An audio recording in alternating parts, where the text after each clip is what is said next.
So this is kind of more of a strategy talk, but because what I said last time is that every child with ADHD is different and that we really can't have like a plan that's for ADHD. It has to be individualized. So I'm going to talk about a framework for thinking about how to make individualized programs, but not, this is for ADHD. So you're not going to leave with a cookie cutter approach because there isn't one, but rather introduce you to a framework. And it's a framework that I like to use, and I can't take any credit for it because I didn't make it, but it's one that I use in my own clinical work a lot, and I find it to be quite useful. So maybe I'll just start with that. So why do we need a framework? I think we have to move away from thinking of interventions as diagnosis specific. And there's actually quite a move in the area of research to look at something called transdiagnostic interventions. So why are we spending, there's a lot of questions about why are we spending time developing just for kids with ADHD or just for kids with learning disabilities when they share so many common characteristics. So the approach that I think works really well is to kind of look at strengths and challenges and build programs from that perspective. So I think we need a framework to help us think through and problem solve how to develop intervention. We need to look at both strengths and challenges. We have to use the strengths to bolster those skills while kind of building the areas of challenge or weaknesses. And the all kinds of minds approach, I think, is very useful.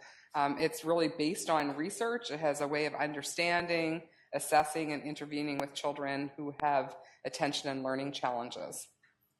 So if you're not familiar with the actual program, it's online, but there's a great book called Schools for All Kinds of Minds, and it's not about ADHD. It's about thinking of neurocognitive constructs and how we program for those.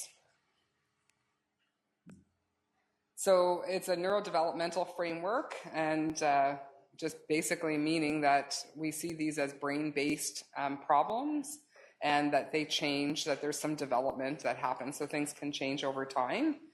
And it really focuses on the research. So what it's done is taken research across many different areas and translated that research into a way of seeing children with challenges and programming for those children. So the All Kinds of Minds approach to learning and teaching really has three components. The first is a learning framework. And so they talk about 8 neurodevelopmental constructs that are all important for learning. And attention is one of those constructs. And we'll go through each of those in a minute. It also has classroom application. So it really takes a problem-solving approach to thinking about how to develop interventions. It uses information collected from multiple sources through observation, through working with the child, and it identifies the areas of interest, the areas of strengths, and the areas of challenge for that individual child, and uses that to develop the intervention. And there's really a philosophy behind this particular framework, which I think is really a good philosophy to have. One is to inspire optimism in the face of learning challenges, so we really need to make children feel like they can be successful. Discover and treasure unique learning profiles. Differences is good. Not see things as disordered or dysfunction, but rather as differences.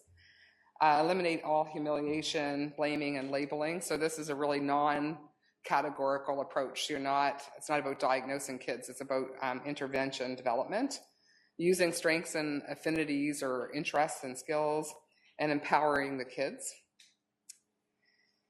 So I said there was 8 constructs, and these are the 8. And so we'll just walk through those. And these are all based on research.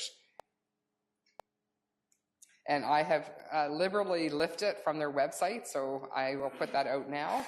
I don't think they'll mind. So the first I'm just going to talk about is attention, because that's what we'll focus on today. So it's really maintaining that mental energy for learning and work. absorbing and filtering incoming information, and overseeing the quality of academic output and behavior. So they really see attention as having three different domains, or three different parts. So we'll kind of break those down and think about intervention for those. Higher order cognition is comprehending concepts, generating original ideas, and using logical approaches to address complex problems. And so, you know, challenges in all of these areas can impact academics, so we can talk about that a bit later. Language, so it talks about both receptive and expressive language challenges. Memory, so different types of memory, so short-term memory, so that, you know, if you're rehearsing a phone call, you know, hearing a phone number and you just need to hold it long enough to dial the number. Working memory, the ability to hold information and do something with it, and then storing it in long-term memory, but being able to access that through recognition or free recall. Neuromotor function, so motor movements, and so we have fine motor, graphomotor, and gross motor, and you know, these are distinct different skill sets. So someone could have good fine motor skills, so they could paint, draw, but still have difficulties controlling a pencil when they're printing or writing. Social recognition, so making and keeping friends. Spatial ordering, so more of a visual, holistic kind of learning versus more the temporal, sequential, linear types of learning. And then people are proposing a 9th construct, which is executive function. Right now, it's actually included in the assessment, in the attention area. So I thought I'd just kind of show you the website, just to orient you to it. So this is the website. There's different things here, but the area that we're going to cover and talk about is this Discover All Kinds of Minds. And there's lots of wonderful different activities and information that you can pull from here. So different types of things. I just want to go back to the, I have to go back to the beginning. So for example, there's this, I love this, it's a little learner sketch tool. So you can answer some questions, and then it will show you where your strengths and challenges are in terms of learning. So maybe we'll just do one of those.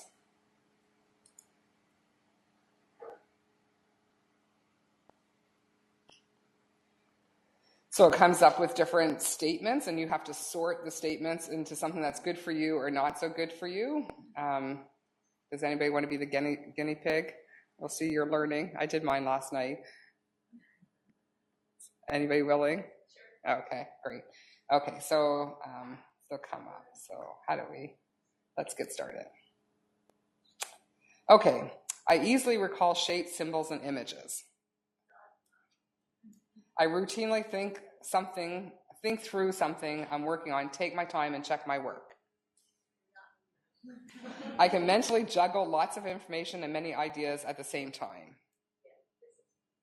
Yes? I can usually stick with demanding work without feeling mentally drained. Yeah, it's, you know, this is kind of a basic thing, but it's, I think I like it at the end. I'm good at expressing my ideas when talking to others. I rarely speak or act impulsively, but instead think about the possible outcomes first. I am drawn towards visual and graphical information, picture, charts, maps. It's easy for me to express myself in writing. Yes? No? Not you. It's easy I'm good at generating innovative ideas. It's easy for me to gather and understand information by listening to what other people say. I'm good at doing things with my hands, like knitting, musical instruments. No? I'm good at estimating how long it'll take me to do something and how much I can accomplish in a given amount of time. This one way over that way. I nurture positive relationships with others. I'm good at staying focused and avoiding distractions when working. It's easy for me to gather and understand information by reading. Yes. Memorizing new information or steps of process is easy for me. Okay, I'm good at moving my body, such as for sports, dance, or exercise. I'm good at reading the mood of other people and situations. I usually understand ideas and concepts quickly and easily. When taking in new information, I can easily figure out what is most important and avoid getting sidetracked. I can't even understand that. Well, let's put that over there. Handwriting comes naturally and easily to me. I easily recall important information and events. I'm good at organizing my belongings. I enjoy collaborating with others to complete a project or a goal. It's almost done. I'm good at remembering following multi-step procedures and processes. Numbered lists and sequences help me keep on track. Tasks like taking notes during the presentation or doing a math problem in my head are easy for me. Those are different. I agree. So just put Not me. I apply logic and reasoning to most challenges. Okay, so you finish the questions. Like, I think this is a nice little tool to do with a child so that they learn their strengths and weaknesses. So the green are strengths. So you can see your biggest strength is getting along with others. Your second one would be language. And your third one would be movement control. And then your challenges would be spatial thinking, keeping track of time and order, attention, and complex thinking. Does that feel right? Does it fit? Sure. I mean, there's you feel like I'm an adult, right? So there's a continuum. It's a continuum, for sure. Right? So, yeah. But I think it's a nice little tool to, like, I could see doing this with a child so that they could see where their strengths and challenges are. It's a nice way to kind of start that conversation. So this website has a lot of nice little tools like that you can use. Actually, sorry. What was that? I didn't. Learner sketch tool. Yeah, learner sketch tool. Who's the author of the book? Sorry. Who's the author of the book? There's a bunch of people. It's not one person. It came out of some work by Mel Levine, but he is deceased. So it's a bunch of people have kind of taken over that work. I wanted to show you something else, but I can't find it. Okay.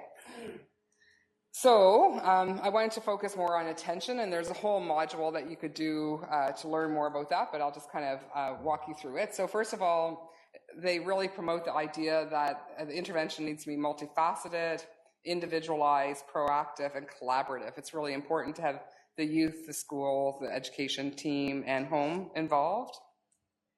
And it breaks down attention controls into three broad areas. Now, these are very broad strokes, obviously, and it's not perfect, but I think as a framework, it's really helpful. So it talks about brain fuel or mental energy, processing controls, and production controls. So we'll go through those. But before moving on, I just wanted to talk a little bit about where this comes from. So it really comes from the work of Laurier, who was both a neuropsychologist as well as a developmental psychologist, and really one of the first people who thought about things in a neurodevelopmental kind of perspective. And he broke attention down into 3 units. So arousal, alertness. So all kinds of minds talk about this as brain fuel, processing, and all kinds of minds talk about this as directing input, and production or executive function, and all kinds of minds refers to this as overseeing output. So let's break this down. And so first of all, brain fuel.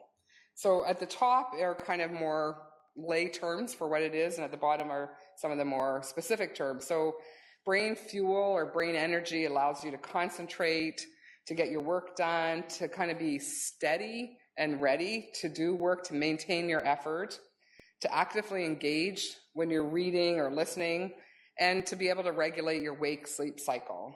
And so we can think of these things as like alertness, energy flow, mental exertion, sleep arousal balance. When this part of our attention is not working, we'll have trouble initiating and sticking with tasks. We're not going to be alert to kind of seeing those subtleties. We're going to feel tired when we work, get tired quickly when we work. Our energy is going to fluctuate, going to fidgety. Why would we move when we don't have consistent energy? Pardon? It cranks up your energy. So many of us use caffeine, which is what I'm doing right now. But if you don't have access to caffeine because you're 6 or 8, or just don't have any, then people tend to like wiggle and move their foot. And so that does crank up our energy. And people who have this difficulty with mental energy or fuel have trouble kind of regulating sleep and wake. So they'll have trouble falling asleep and staying asleep and may wake too early. So maybe we'll go this way. So how can we help kids who have this? Can you picture children who have difficulty with mental energy, and it's separate than maybe other problems, that they really just have a hard time keeping the stamina up for what they have to get done?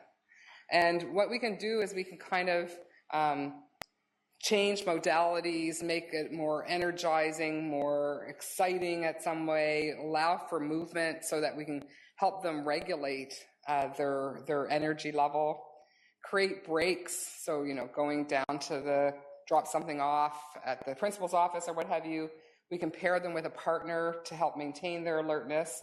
And we can really emphasize the structure to help them see that so that they can be motivated through it. So that's mental energy. Then there's the processing control. So this is what happens once information comes in. How do you sort through that information? And what we see in kids who have difficulties with processing controls is that they have a hard time resisting the pull of distraction. So they're easily distracted in the classroom. They have a hard time maintaining their focus because they're distracted. They have a hard time shifting their focus, so they might get stuck on something, noticing those fine details, following instructions, making appropriate connections, and concentrating even when it's not exciting. So they have a hard time kind of taking information and using that information. So some of the more sophisticated terms, if you will, are cognitive activation, satisfaction level, processing depth and detail, focal maintenance, and salience determination. So when it's working well, we can do those things. So we can focus. When it's not working well, we're going to lose our focus. We're going to become overwhelmed easily. We're going to shift a lot and not complete our work, miss details, gloss over things, rush ahead, not kind of pay attention to details, make connections that are not very linear, that they're a little tangential, trouble concentrating, and really seeking out stimulation. So how can we do that? Well, we can help them organize that information to process it. So things like making sure that the rules are brief and that they're clearly stated, using lots of different visual learning aids and different learning aids, giving advance warning. So, telling them what's going to come ahead, coaching students to use strategies to help them organize themselves. So color coding systems, for example, and employing activities to help them kind of process at a deeper level when, say, they're reading. Could check, so if they have math sheets, they first have to highlight all the signs that they, so they know if they're adding or subtracting or what have you, so that they're helping them focus in on those details. Practice identifying those details so they know what to look for. Working in a somewhat distraction-free environment and using formats to help them organize themselves. And then the last area is kind of the overseeing output or production. And this is more where the impulsivity comes in. So hard time to resist those impulses. They might not be able to plan before starting tasks or work at an appropriate pace. So they're going too fast or too slow. Notice or correct their mistakes and may not learn from their previous experience. Wait, how are they resisting impulses? Say that again? I didn't quite get how are you creating them to be able to resist impulses? Sorry, I have a hard time hearing. Well, you said susceptible to impulses. I'm wondering what the strategy is for that. Yeah, so we can talk about that in a minute. So the idea is that they're having a hard time, so then you have to think about how you would manage that, which we're going to come up to. So they might jump in, rush through, make mistakes, those sorts of things. And so these are some of the strategies you could use. So using a lot of routines and visual schedules, teaching the problem-solving skills, rewarding children. So using those consequences, monitor and practice self-monitoring and collaborating with students that they, like their peers, can be helpful. And so what they have developed is an assessment guide. So basically you can use this to work with your students to try to get an assessment so you can get a sense of where their challenges are. So basically you can do observations during the time you're working with your student or your child to see where their problems are, and then get a sense of whether they have mental energy problems, processing problems, or production problems, or maybe all three. And then you'll use that to develop programs. Is that on the website? I don't think that exactly is. I think that's something we created, but I'd be happy to send it to anybody who wants to do this. So I thought today, and I'm sorry it didn't really work out the way I planned, because I wanted to really use the information from last session to build on this session, but I can't because the people are different by and large. So what I had hoped was that we could use all the information we learned from first session and this to work on cases. And so I have 3 cases, and I really just wanted you to kind of work through them, and then we would do some group problem solving. Okay, well, why don't we come back together? It seems like everybody liked the opportunity not to just sit and listen, but to actually dig in and do some stuff, so that's great. So how many people had Rosie? Okay, the 2 groups. So maybe you guys could just, in a nice loud voice, one of you could stand up and just say a little bit about Rosie and what you thought where her problems were, and then you guys could, then we'll go, how about I talk about Rosie? And then you guys can jump in. So Rosie's a 13-year-old student in grade 7. She's kind, considerate. She enjoys helping in the classroom. She's a good friend and a role model to her classmates. She has lots of knowledge about topics and enjoys sharing information. She has concerns, the teachers have concerns about her work habits. She fidgets, she draws and doodles, and when she's supposed to be listening, she has a lot of variability in her ability to complete tasks. At times she can be really on task and vigilant, and other times she can be quite off task and tired. Her grades are inconsistent, trouble organizing herself, staying on task, etc. And her mom's reporting similar problems. She has problems with sleeping, etc. So if we think of attention as having these 3 components, mental energy, processing, and production, mental energy is sort of like keeping a steady flow of energy directed towards tasks. Processing is taking information in and using it, and production is the output of information. And if you want to map those onto ADHD, so processing is more like inattention and distractibility and disorganization. Production's more like the impulsivity areas, and then mental energy sort of cuts across all of that, and that's kind of sustaining your skills. So what area would you say she has the most problem with?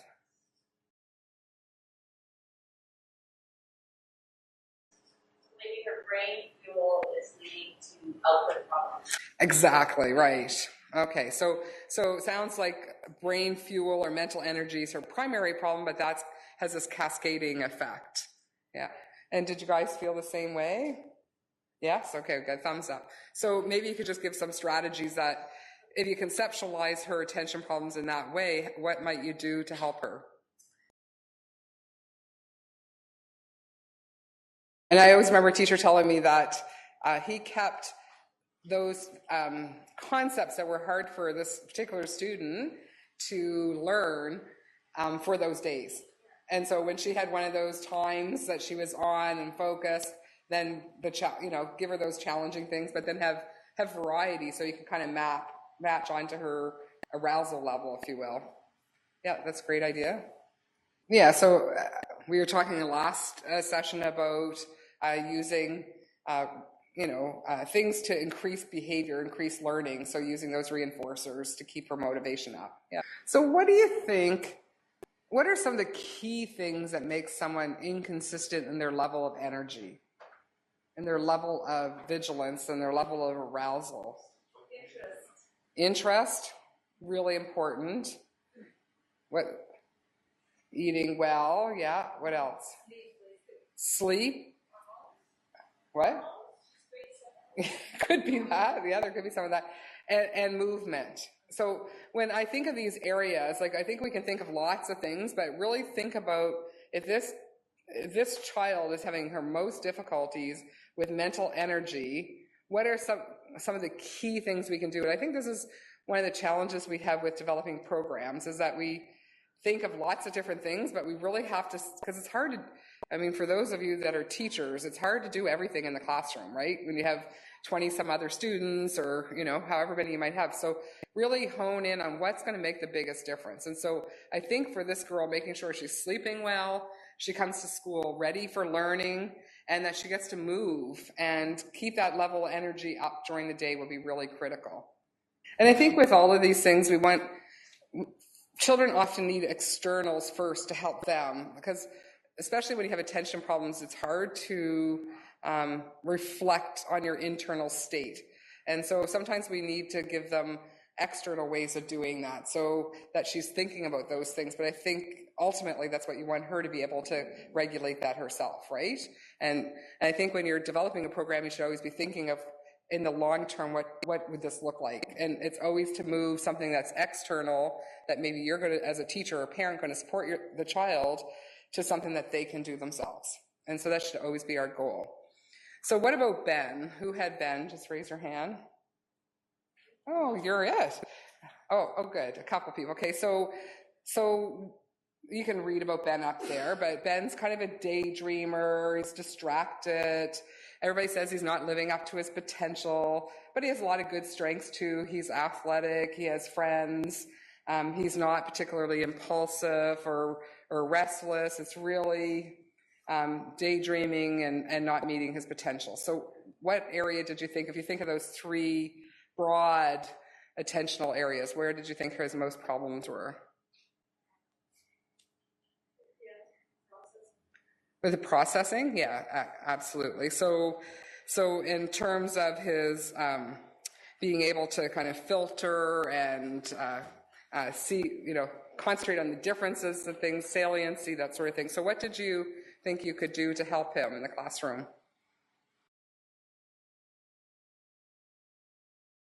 It would be a lot easier for him to just focus. Right, okay.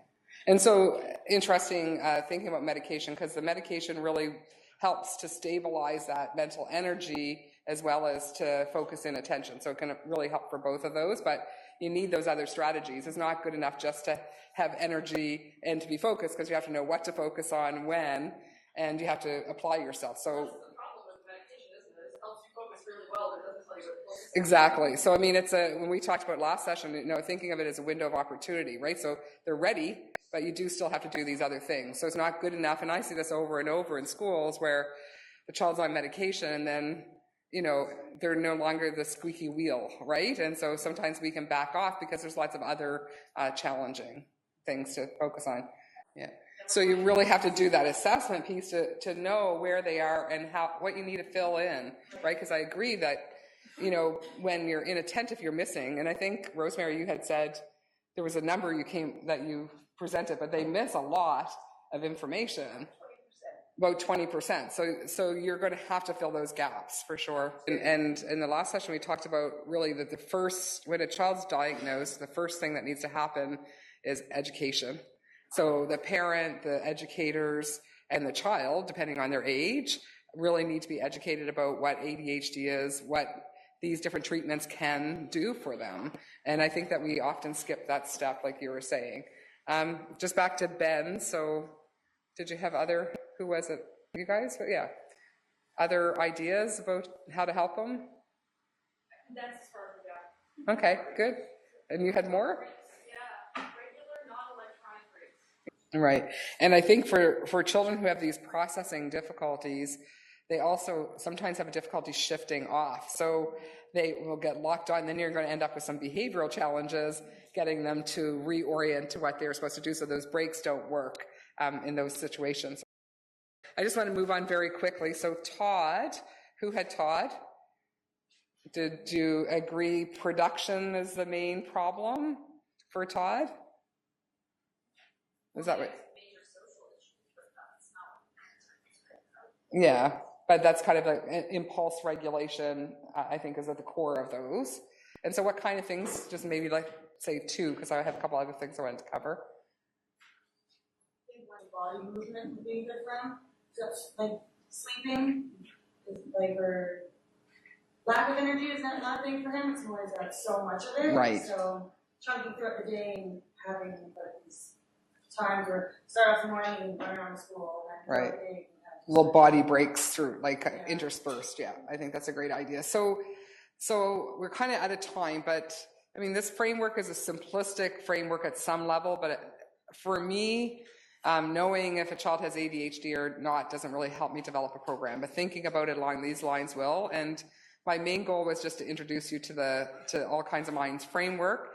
If you go on their website, there's lots of more information and all the other constructs, so you can think about that. But really what you'd want to do is almost map out across those 8 constructs where the child's strengths and challenges are, and then develop a program around that. So and use the strengths, right, to do that. And then I just wanted to quickly let's see, I didn't think I was going to have, I thought we were going to end early, but it's never the case. Yeah, those are, you can look at those later. I just wanted to talk a little bit, and I think it goes well with what we were talking about now, is that education piece. So I've been working in the field of ADHD for a long time, and a few of us talked about this, one person at a time I try to educate, and I can't do that, right? So over years I've developed programs, lots of workshops and information for teachers, and it was really just about getting it to them. So about 10 years ago I started developing online modules, and we've done randomized control trials and other research to support this, but we've developed a program called Teacher Help, and right now it's focused on ADHD, learning disabilities, and autism spectrum disorder. And it's basically helps a teacher walk through the process of how to develop interventions for a student with these 3 problems, like different students, and it kind of walks them through develop a plan and how to implement it in their classroom.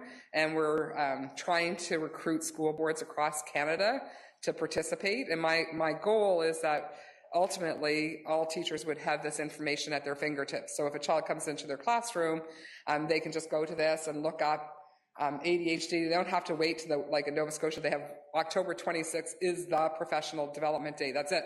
So, if they have a student in their classroom, they have to wait till the next year, and then the student, of course, is no longer in the classroom. So I want it to be accessible when they need the information. And we're really building a platform that we could put different modules. So ultimately, I'd love to have these modules, but then a module for what do you do if a child has anxiety in your classroom? What do you, so we could really, it's endless. And because it's accessible to anybody, we could really reach a lot of people, which I think would be exciting.